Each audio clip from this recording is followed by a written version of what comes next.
Je voudrais commencer en exprimant un sentiment. Le sentiment qui est que si dans les 5 minutes qui viennent, je ne donne pas une définition claire de ce qu'est la nouvelle évangélisation, j'aurais beau avoir une ceinture noire de judo, je ne sortirai pas de cette salle vivant.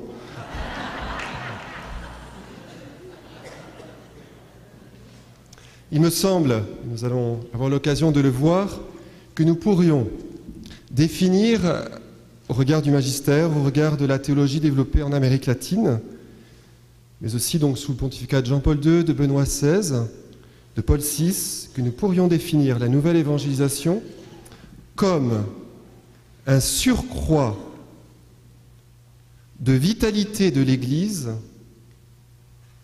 en réponse à ou aux cultures, que nous pourrions définir comme post-moderne, comme Solange Lefebvre y a fait allusion dans sa conférence, ou sinon dans ma thèse, post-chrétienne. Donc voilà, un surcroît de vitalité de l'Église en réponse à cette interpellation des cultures post-modernes ou post-chrétiennes.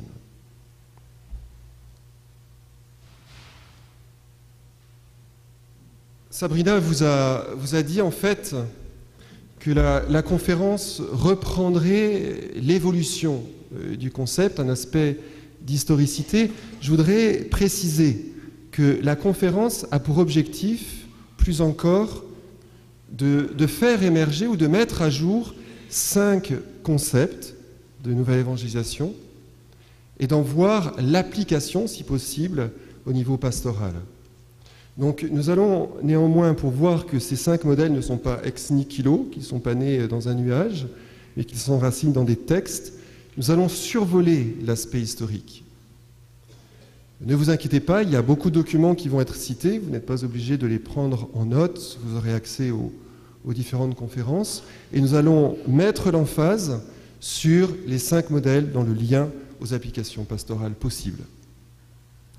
Nous jouerons pour un petit peu se détendre sur le lien entre N, E-N, comme un moyen mnémotechnique pour retenir la différence et les liens entre les 5 modèles conceptuels que nous regarderons comme des modèles.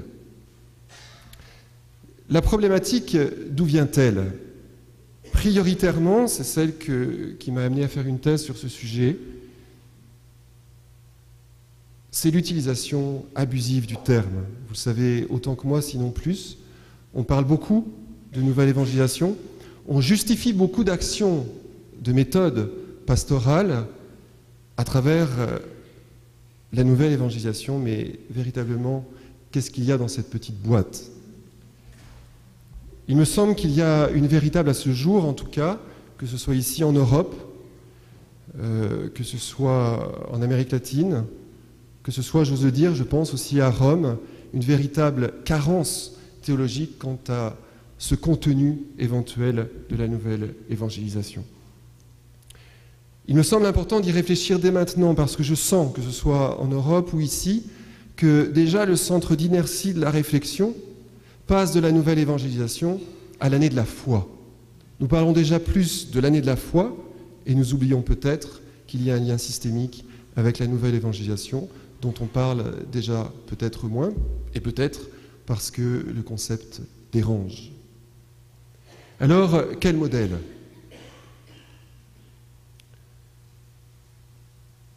Il y a donc 2 parties, je vous l'ai dit. La première partie qui a un volet historique, où nous regarderons les sources bibliographiques, dans le but de retenir un contenu théologique qui émerge de cette historicité.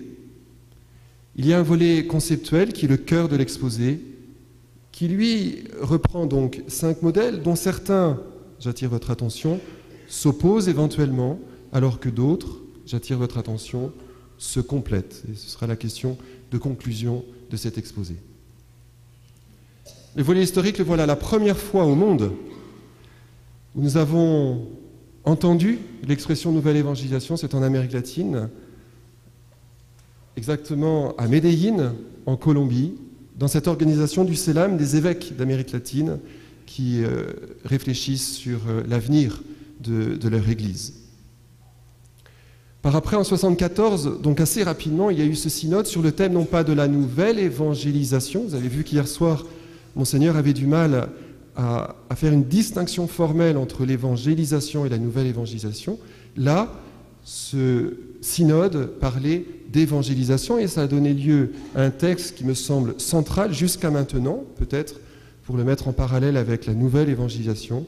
Il s'agit d'Evangelium Sciandi, publié par Paul VI.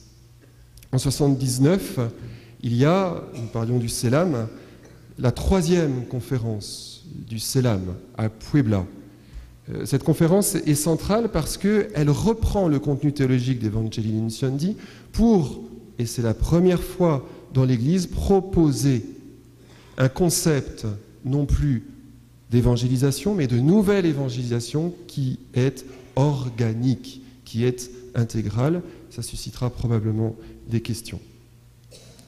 Par après, Jean-Paul II arrive comme pape pour gouverner l'Église, et la première fois sous son pontificat où il emploie ce terme, c'est en Pologne, dans un petit village où les ouvriers avaient lutté contre le communisme et où il dira dans une homélie que la croix est plantée et que de cette croix naît le temps de la nouvelle évangélisation. Et comme Madame Lefebvre le soulignait, pour lui, ce sera cette ordonnance de tout son pontificat vers le jubilé de l'an 2000 et l'entrée de l'Église dans le 3e millénaire.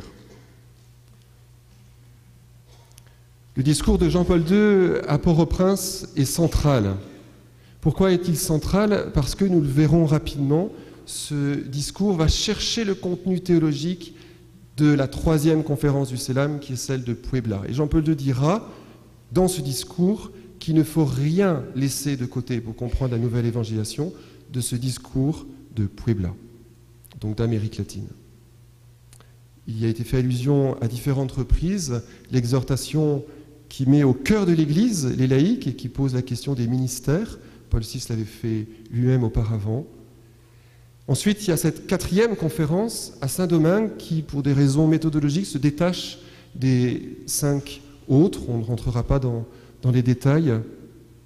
Jean-Paul II propose Redemptoris Missio, qui est central pour comprendre que chez lui, il n'y a pas d'opposition dans la nouvelle évangélisation entre une évangélisation ad intra, c'est-à-dire au sein même de l'Église, et ad extra, c'est-à-dire à l'extérieur. Vous avez remarqué qu'hier, l'évêque a insisté beaucoup sur une évangélisation à un monde, non pas désenchanté, mais désorienté.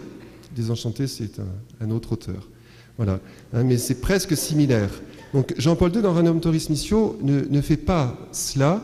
Il montre qu'il y a entre le ad intra dans l'Église et ad extra un lien systémique. J'espère que nous pourrons aborder le sujet. Tertio Millenium Adveniente est central, parce que c'est le texte où Jean-Paul II prépare l'Église dans une méthodologie ou dans un programme précisément au jubilé de l'an 2000. Il le fait dans une théologie pastorale. Pour comprendre le concept de nouvelle évangélisation, il faut le regarder à travers des principes en théologie pastorale. Ce qui nous ramène en amont à qu'est-ce qu'une théologie pastorale et quels sont ses principes. En 99, il y a Ecclesia Numerica qui nous concerne, parce que nous sommes sur ce continent, n'est-ce pas? Et c'est la seule des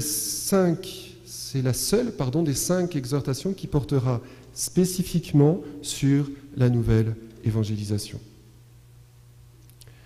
En 2001, il y a Novo Millenium Niente, où vous le savez, Jean-Paul II appelle l'Église, comme par un cri, à repartir du Christ, que les méthodes auxquelles Monseigneur faisait allusion hier soir sont importantes, mais qu'elles ne doivent pas effacer l'urgence de repartir de la personne du Christ, ce qu'il a lui-même souligné. En 2007, il y a la 5e conférence du CELAM à Paris-Sida. C'est important, lisez-le si vous le pouvez. C'est la première fois dans l'Église, en lien à la nouvelle évangélisation, où les évêques d'Amérique latine, avec leurs théologiens et théologiennes, disent « il faut évangéliser les structures ecclésiales ». 2017, j'ai dit 2007, c'est pour voir si vous suivez. Congrégation pour la doctrine de la foi. J'ai mis cette référence, vous pourrez aller vérifier, parce que on va chercher chez Jean-Paul II une partie de la définition de la nouvelle évangélisation, on l'assimile, on la phagocyte, et on en dit ce que l'on veut. Et je pense que cette définition, en 2007, est vraiment limitative de cette vision de Jean-Paul II sur la nouvelle évangélisation. 2010, Verbum Domini, Benoît XVI, où à la fin, vous l'avez certainement lu, il développe le lien entre parole de Dieu et nouvelle évangélisation. Ça visitera le dernier modèle que je vais vous présenter. Il y a Ubiquemque et Semper, dans cette exhortation, Benoît XVI lance le dicaster pour la nouvelle évangélisation. Et enfin, pour ne pas trop s'attarder, il y a aussi Porta Fidei, où il lance l'année de la foi. Il y a les Lineamenta, où Solange Lefebvre vous a fait la remarque, il y a référé, où j'ai fait une analyse critique qui est publiée sur le site de la faculté. J'ai trouvé, c'est l'une des critiques que je fais, où on regarde la nouvelle évangélisation dans un rapport que je nomme frontal à la culture, en raison d'un regard que je considère univoque sur la nouvelle évangélisation à travers la théologie du kérygme. Nouvelle évangélisation consisterait à mettre l'accent uniquement sur l'annonce de Jésus-Christ à une culture qui est loin, soi-disant, du Christ. 2012, l'Instrumentum Laboris, qui est très riche, mais qui en même temps est probablement diverse quant aux orientations théologiques qui y sont présentes. Et puis il y a cette 13e Assemblée Générale Ordinaire, à laquelle nous allons tous aller bientôt, au moins par la pensée, par la prière, qui ouvre à ce grand débat, à cette grande question, et à l'année de la foi. Probablement que par après, comme il est de coutume, après chaque synode, eh bien, il y aura l'exhortation post-synodale.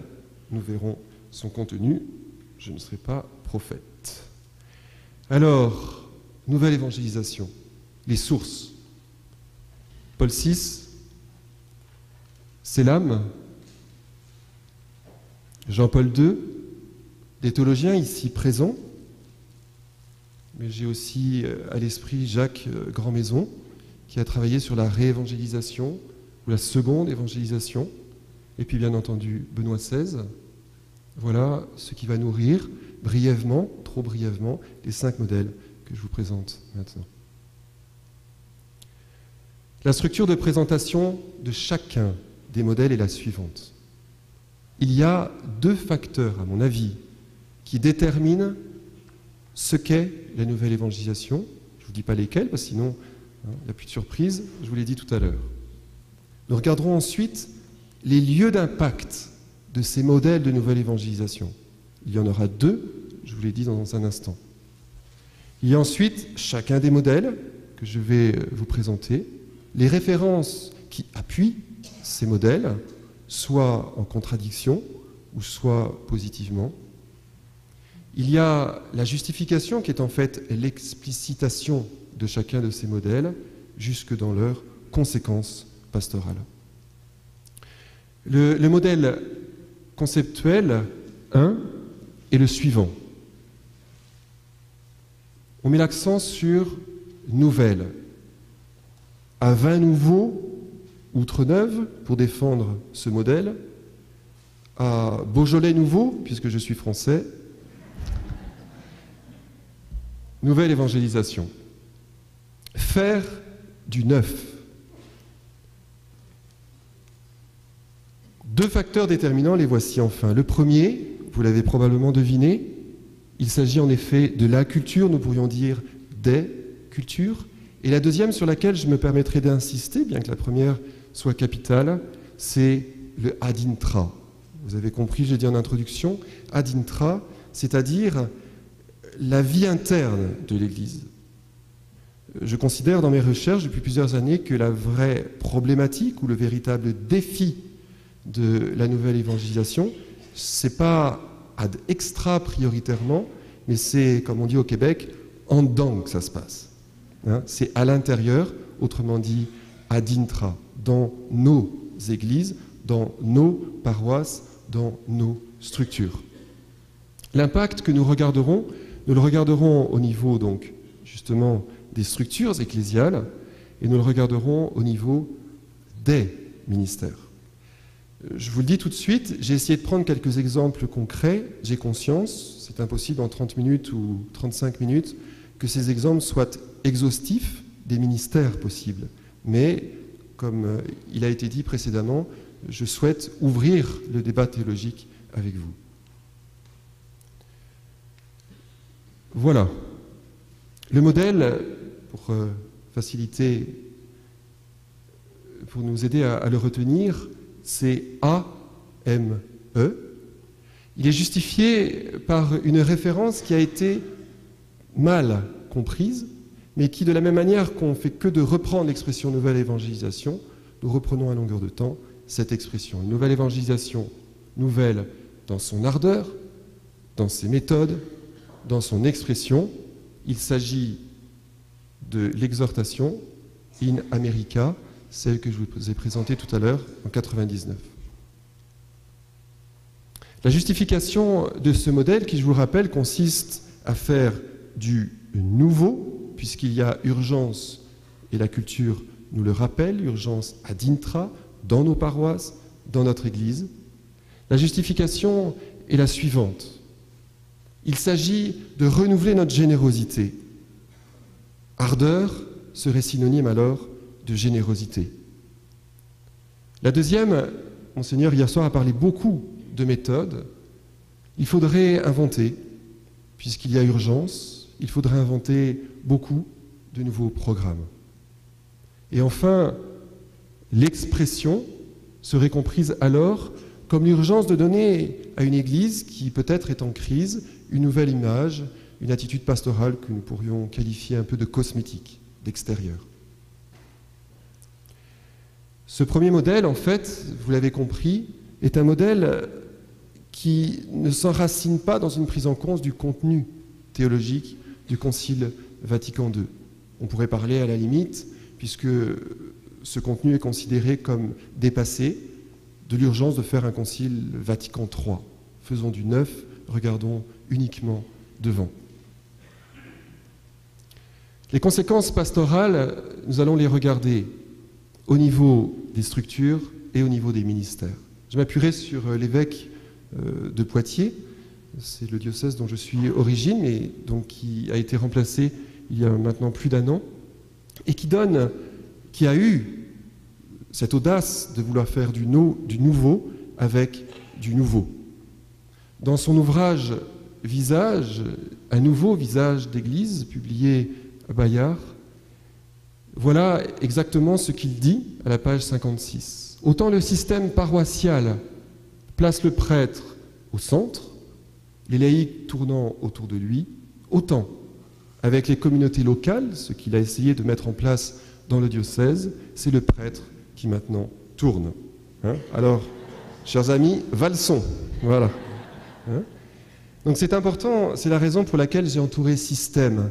Peut-être, c'est une analyse, il faudra approfondir, mais le fait que nous ne regardions pas le contenu théologique du Concile Vatican II, que nous soyons fixés peut-être un peu trop univoquement sur l'avenir, fait qu'on peut rentrer dans un système qui est exprimé à travers cela. Bien entendu, les structures sont concernées, et il le dit lui-même à la page 50, ce modèle ou ce système d'église qui ne s'appuie pas, par exemple, sur Lumen Gentium, notamment sur le numéro 10 et 11, que je vous invite à travailler, eh bien, propose un système d'église qui est essentiellement horizontal.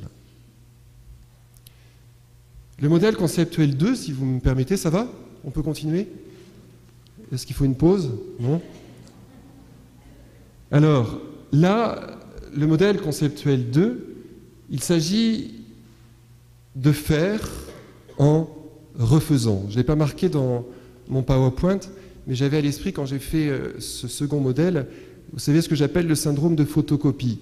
Notre Église est en crise, la culture vient taper à notre porte, alors reproduisons ce que nous avons déjà fait avec... mais on refait, nous refaisons, nous réévangélisons avec des méthodes que nous connaissons déjà.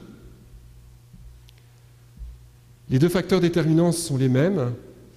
la culture, le ad-intra, c'est-à-dire l'urgence, ce qu'on appelle la crise à l'interne, et l'impact sera regardé au niveau des structures et sera regardé au niveau des ministères. Le modèle, le voici. Il fallait changer un petit peu de figure. La référence, la voici, elle est celle de Jean-Paul II, encore dans l'exhortation pour l'Amérique, dans laquelle il dit, et cette citation est contradictoire avec le modèle, Jean-Paul II dit « La nouvelle évangélisation n'est pas une réévangélisation ». Vous vous rappelez la définition que j'ai donnée tout à l'heure, c'est un surcroît de vitalité de l'Église. On n'est pas dans une reproduction, dans un refaire pour Jean-Paul II.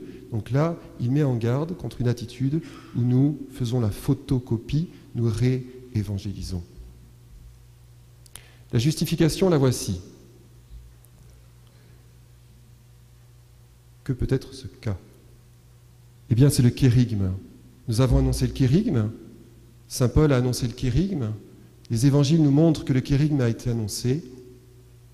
Les cultures changent. L'Église est en crise. Renouvelons simplement le kérygme. Reproduisons univoquement l'annonce kérygmatique.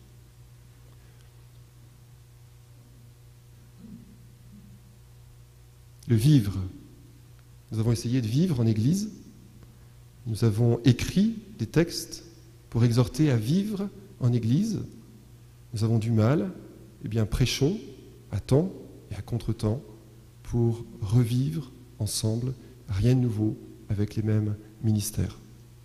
Et enfin, dans ce second modèle, qui est un peu synonyme à la réévangélisation, les laïcs qu'on a fait tourner, qui sont au cœur de la paroisse, eh bien, on va les exhorter à rester dans les mêmes positions, dans les mêmes attitudes, nous pourrions dire dans les mêmes ministères. Les conséquences pastorales, telles que je l'introduirai ici, seront regardées sur les structures, sur les ministères, et je reprendrai une citation un petit peu choc d'Albert Rouet dans le même ouvrage que je vous ai cité tout à l'heure. Je vous la lis. Les paroisses avaient coutume de voir le prêtre agir en chef solitaire, qui consentait à se faire aider, à condition qu'il régente personnellement des aides dont seul il estimait avoir besoin. Cette manière d'exercer le ministère presbytéral doit beaucoup à la façon dont un patriarche gérait sa métairie. Allons-nous refaire la même Église sous un modèle uniquement patriarcal, ou allons-nous, à l'opposé, pour ne pas dire en réaction, opposer les ministères, celui du prêtre, celui des laïcs? Peut-être que le contenu du Concile Vatican II apporte des éléments de réponse à ces questions. Le modèle conceptuel 3, j'ai toujours peur que le N ne revienne pas avec celui-ci, mais il est là. Le N est là et en plus nous allons l'entourer. Écoutez bien, si vous permettez, les trois modèles qui suivent. Théologiquement, c'est de considérer que l'épithète nouvelle évangélisation, dans l'épithète nouvelle, il y a l'expression de la dynamique interne de l'Évangile. Il ne s'agit pas simplement de faire du neuf avec du neuf, quand bien même ce serait du Beaujolais. Il ne s'agit pas de refaire, fort des différentes crises que nous pouvons analyser, constater. Il s'agit de considérer que dans l'Évangile, il y a une potentialité nouvelle, intrinsèque à lui. Ce modèle 3 va parler de vitalité du corps ecclésial. C'est une schématisation, mais c'est une reprise de la théologie de Jean-Paul II. Les deux facteurs déterminants, pardon de me répéter, mais c'est important, c'est la culture et c'est le ad intra, la prise de conscience qu'il y a une crise à l'interne de notre Église. L'impact est regardé au niveau des structures, nous y venons, et regardé au niveau des ministères. Le modèle, je vous préviens tout de suite, nous reprenons la même citation que tout à l'heure, et donc le AME. mais en reprenant non pas la caricature que nous avons faite de la citation de Jean-Paul II, mais ce que Jean-Paul II, théologiquement, a véritablement voulu dire. A, M, E. Une nouvelle évangélisation, nouvelle dans son ardeur, dans ses méthodes, dans son expression. La justification, la voici, l'ardeur pour lui, Novo Millennio Ignante 29, repartir du Christ. La dynamique interne de l'Église dépend, et Monseigneur l'a dit hier soir, de l'expérience de Jésus-Christ, personnelle, mais aussi corporelle dans le sens de la communauté chrétienne. La méthode, ces fameuses méthodes qui vont nous sauver, pour lui, c'est le concept de corporéité. Si vous permettez, je consacre juste après une diapositive pour expliquer cela.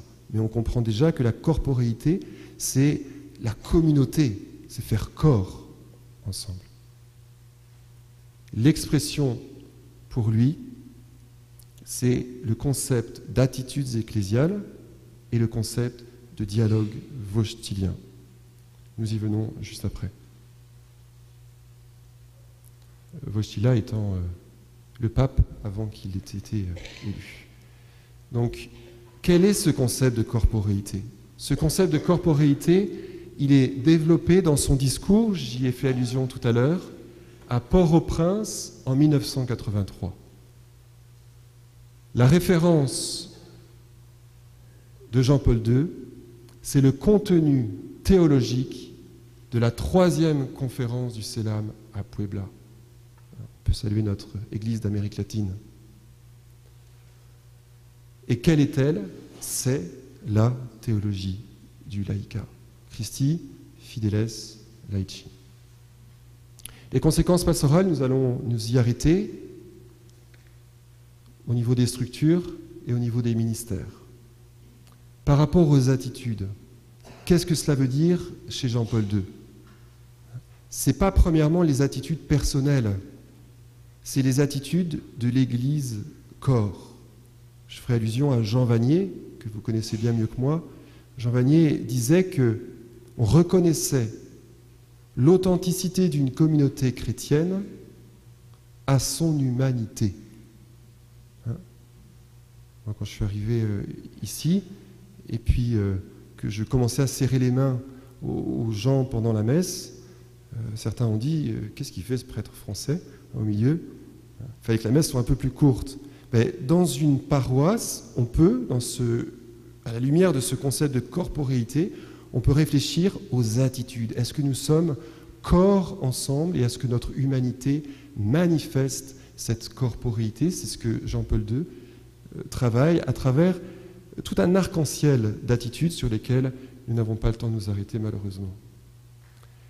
Je voudrais, en 2 mots, parce que j'ai le souci de regarder des exemples concrets, montrer quelle est l'importance de ces attitudes ecclésiales. Il y a 15 jours à peu près, à Rome, il y a un groupe qui a lancé l'idée, en lien à la nouvelle évangélisation, de mettre dans 10 villes de Rome, autour d'une paroisse, de mettre en place une dynamique, une vitalité, où les laïcs iront dialoguer avec la culture ou les cultures enrichies de la communauté chrétienne.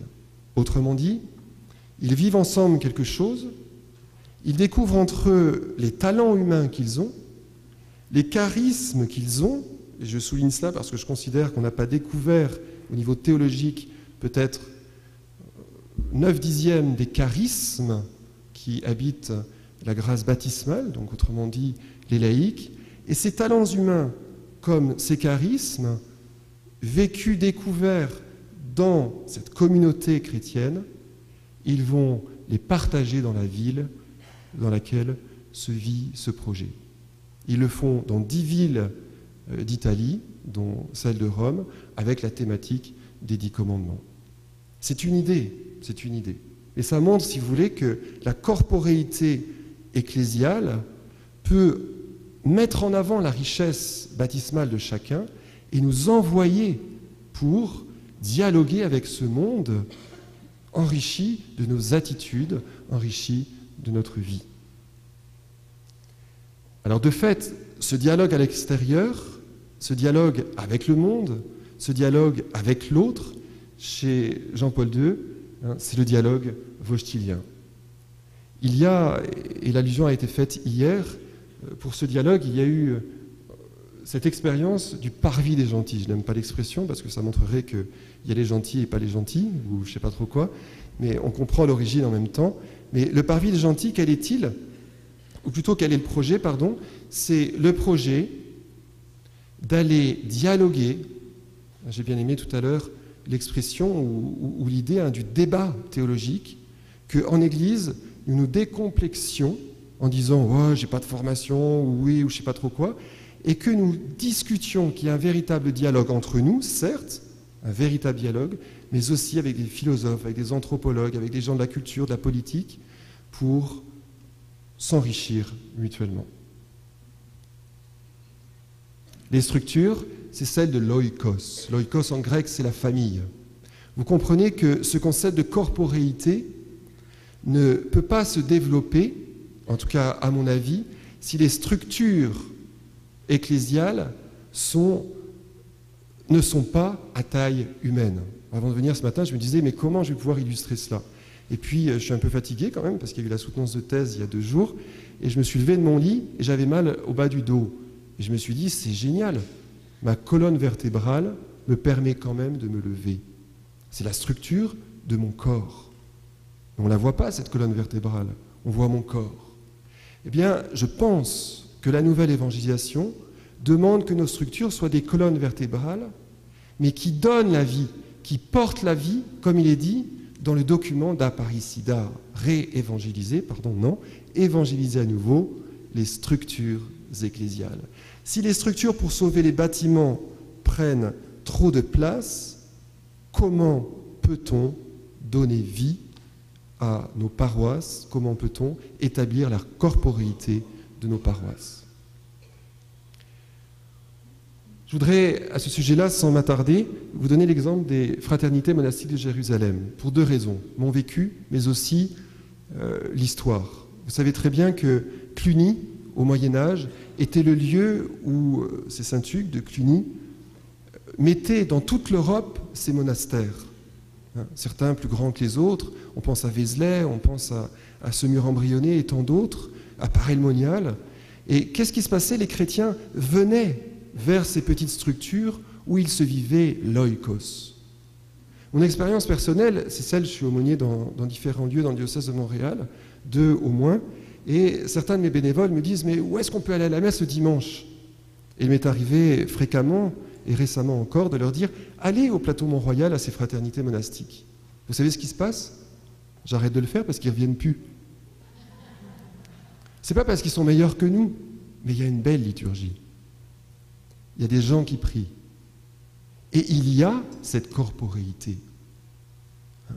Alors ça, c'est un modèle, je pense, qui est intéressant. Venez et voyez. C'est pas moi qui l'ai dit. Et les gens sont interpellés intérieurement par cette corporéité qui découvre, portée par ce concept d'oikos.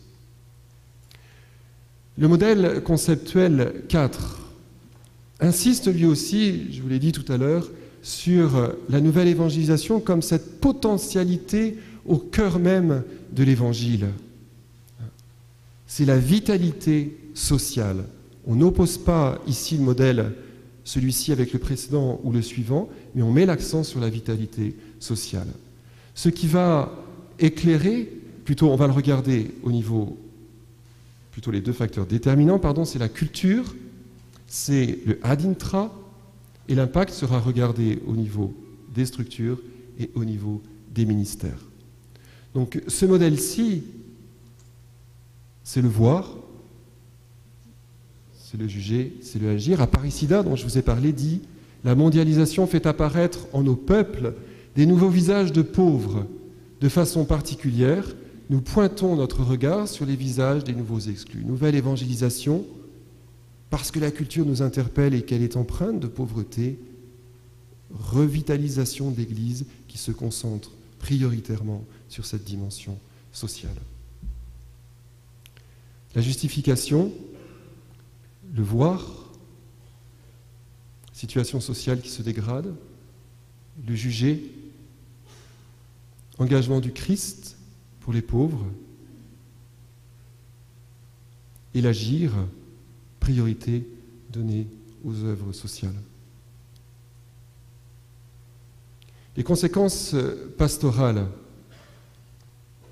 au niveau des structures et au niveau des ministères. Au niveau des ministères, nous allons mettre l'accent sur les œuvres. Et je vous parlerai en 2 mots de ce qu'on appelle en espagnol el comedor. Le comedor, c'est la salle à manger. Je vais de temps en temps à Medellín, et à Medellín, j'ai des confrères prêtres qui, face à cette pauvreté croissante qui se déploie dans les montagnes, Medellín étant une ville à l'interne, encaissée, et les pauvres, plus ça va, plus ils se retirent de la ville, parce qu'ils n'ont pas les moyens d'y rester, et se retirent dans les montagnes dans des conditions terribles. Et je vois ces amis, prêtres, laïcs, qui investissent énormément dans ces lieux en mettant en place des comedors, donc des salles à manger pour nourrir ces gens. C'est une manière de montrer cette vitalité de l'Évangile, cette nouvelle évangélisation. Les structures, je pense, elles sont portées par l'accent mis aux œuvres sociales. Je n'ai rien de particulier à souligner quant à cela. Le modèle conceptuel 5, c'est le dernier que je vous présenterai. Il met lui aussi l'accent sur la vitalité interne à l'Évangile. L'Évangile est toujours nouveau, ce que soulignent les 3 derniers modèles. Vitalité, là, par la parole. 2 facteurs déterminants, la culture, le adintra, la crisis à l'interne de notre Église. L'impact sera regardé au niveau des structures, mais aussi au niveau des ministères. Le modèle, le voici, vous le connaissez, c'est la nouvelle évangélisation pour la transmission de la foi. Ça rappelle le titre même du 13e synode qui va ouvrir donc à Rome dans quelques jours. La référence, c'est Benoît XVI dans Porta Fidei qui dit « Un engagement ecclésial plus convaincu en faveur de la nouvelle évangélisation est nécessaire pour redécouvrir la joie de croire et de communiquer la foi. » Croire et communiquer. Il établit un ordre, nous y venons. La justification, la voici. Avant de vouloir transmettre la foi soi-disant à ceux qui l'ont perdue, mettons-nous ensemble face à la théologie du Verbe fait chair, c'est-à-dire la parole de Dieu.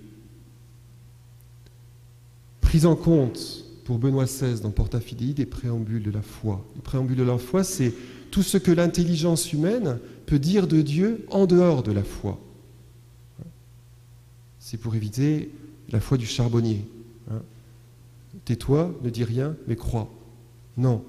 Ce mystère de la parole de Dieu, elle nous est donnée peut-être et certainement à la foi, mais aussi et tout autant à l'intelligence humaine. La deuxième dimension, c'est la réception du contenu de la foi pour lui. C'est-à-dire que si on cherche Dieu avec notre intelligence, c'est en même temps le lieu où on désire et alors où nous pouvons recevoir les contenus de la foi. Pour ensuite, regardez bien, professer la foi de manière personnelle afin de repartir du Christ, mais aussi de manière communautaire, c'est-à-dire en Église. Il parlera de dimension performative, autrement dit, efficace de la parole de Dieu. Quand elle est reçue avec intelligence et avec foi, elle est performative, c'est-à-dire source de nouvelle évangélisation. Les conséquences pastorales, regardons-les au niveau des structures, regardons-les au niveau des ministères. Au niveau des ministères, curieusement, nous parlons de la pastorale de l'intelligence. Préambule de la foi, contenu de la foi. Premièrement, dans cette pastorale de l'intelligence, dans ces ministères, pourrions-nous dire, de l'intelligence, ne pas avoir peur de chercher, ne pas avoir peur de dépasser les clivages, Ne pas avoir peur de se préparer à la foi par une intelligence intelligente. Préambule de la foi, pour ensuite développer d'autres ministères, ceux qui sont au service du contenu de la foi, que ce soit dans nos maisons, que ce soit dans nos paroisses, bien entendu dans nos facultés, que nous cherchions ensemble, que nous réfléchissions en théologie. Ministère de la parole, Lectio Divina. Il y a un confrère dans un diocèse limitrophe à celui de Montréal qui me disait la semaine dernière, notre évêque, alors je ne dis pas quel diocèse parce que je n'ai pas vérifié l'authenticité, mais il me disait que l'évêque demandait maintenant, avant les conseils de fabrique et avant les CPP, donc les conseils de pastorale, d'ouvrir la Bible et de lire un passage de l'Écriture, Nouveau, Ancien Testament, que ce soit de conseil de fabrique ou CPP. Et ce prêtre me disait, tout étonné, il me disait, mais tu sais, c'est incroyable, il y a quelque chose qui se passe. Il y a quelque chose qui se fait. Nouvelle évangélisation. La parole de Dieu est performative. Moins de chicane au conseil de fabrique. Yes. Voilà. Lectio Divina. Ne pas hésiter à faire Lectio Divina, à ouvrir la Bible, à la lire ensemble. La parole de Dieu, pour un chrétien, elle est vivante. Au niveau des structures, permettez-moi d'insister, je crois que c'est l'oikos qui revient. Pour que la parole, autrement dit le Verbe fait chair, puisse être vivant et réaliser une sorte de communion entre nous, il faut une structure qui n'étouffe pas, mais une structure qui soit une moelle épinière, qui porte. Voilà, en quelques mots, chacun des 5 modèles que je vous présente. Je suis sûr qu'il y en aurait d'autres. Le premier, vous l'avez compris, c'est l'histoire du Beaujolais. Je vous inviterai en France. Le deuxième modèle, c'est celui qui consiste à refaire. J'aime bien l'image du syndrome de la photocopie. On a déjà fait, mais il y a une crise, nous allons refaire et refaire encore. Le troisième, c'est celui de Jean-Paul II, la corporéité. Venez et voyez que nos communautés soient vraiment remplies, enrichies de ces attitudes, Jean Vanier, et enrichies du dialogue. Le Célam, l'accent mis sur la dimension sociale. Et enfin, Benoît XVI, l'accent mis sur la parole de Dieu qui est efficace, qui en elle-même est performative. Avant de vous laisser la parole, je voudrais ouvrir peut-être le débat en posant premièrement, j'arrive plus à l'arrêter celui-là, quand il tourne après je n'arrive plus à l'arrêter. On va l'arrêter, voilà. Quel modèle, au pluriel, s'oppose ou s'opposerait dans les 5 modèles proposés? Deuxième, quel modèle, éventuellement, se compléterait, parce que je ne suis pas en train de dire que l'un s'oppose forcément à l'autre, peut-être qu'ils se complètent. Quel ordre entre les modèles, pour ceux qui se complètent? Et enfin, pour ne pas dire surtout, quel modèle, vous, toi, choisirais-tu pour ton Église? Merci.